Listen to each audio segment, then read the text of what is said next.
Suuraa koo dhugumaa laatan odeessane kaleessa sii xafatu sii kolfu argeetanii har'a bilbilanii du'a keenatti odeessani maasobduu jedheetanii siif barreesse dhufe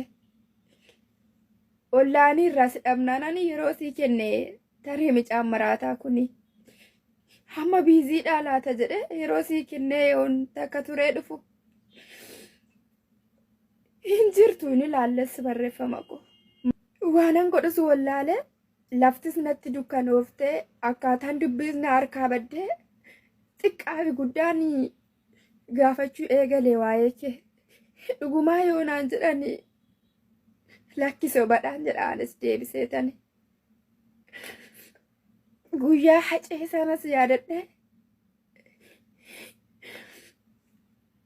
atoon obsituu maraattuudha atoon callistuu taphattuudha jedhe waa'ee dhuma kee yaadaa bulee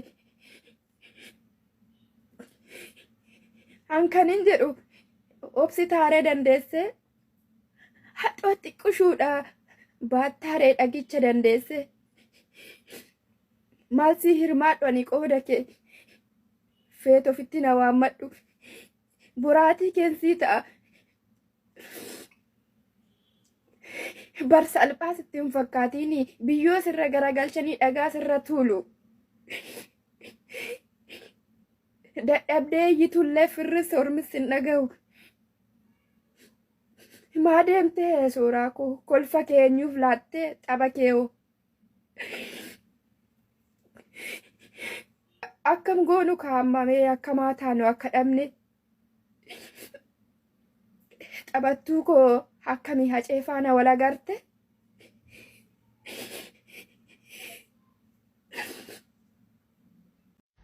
hadaraa waaqayyo amantii keetiin si qaba yoo musliima taate hadaraa rabbi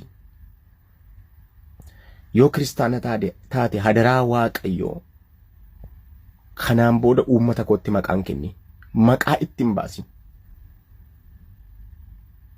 yoo rabbiin sodaattan yoo isa isin uume sodaattan uummata kootti maqaan baasina mootummaan budaan kunii fi uummati gantuun saba kanatti maqaa baasee sabi kun garatti deebi'u dhabee waan godhu dhabee cinqamee rakkatee falmiitti gaafa seenu shiftaa shanee abaa'oo jedhee mootummaan maqaa itti laatee uummata keenya diroonii fi rasaasaan fixe isheen irraa hafte kunoo ijoolleen dhuftee gara Finfinneetti baqatte hambaan diroonii fi rasaasaa har'ammoo magaalaa dachii Oromoo Oromiyaa keessaa lafa Oromoo taate magaalaa Oromooti jedhamtee kan jirtu Finfinnee keessatti ijoolleen keenya naman beekamneen qaaman beekamneen ajjeefamtee dhugaan ishee dhokatee gumaan ishee awwaalame reeffi ishee har'a gara haadhaatti deebi'a. Irra akkanni jarana kaan Finfinnee taa'ee Wallaggatti du'a haadha isaa dhaga'a. Kaan immoo Finfinneedhaa reeffa isaatu gara Wallaggaatti gala.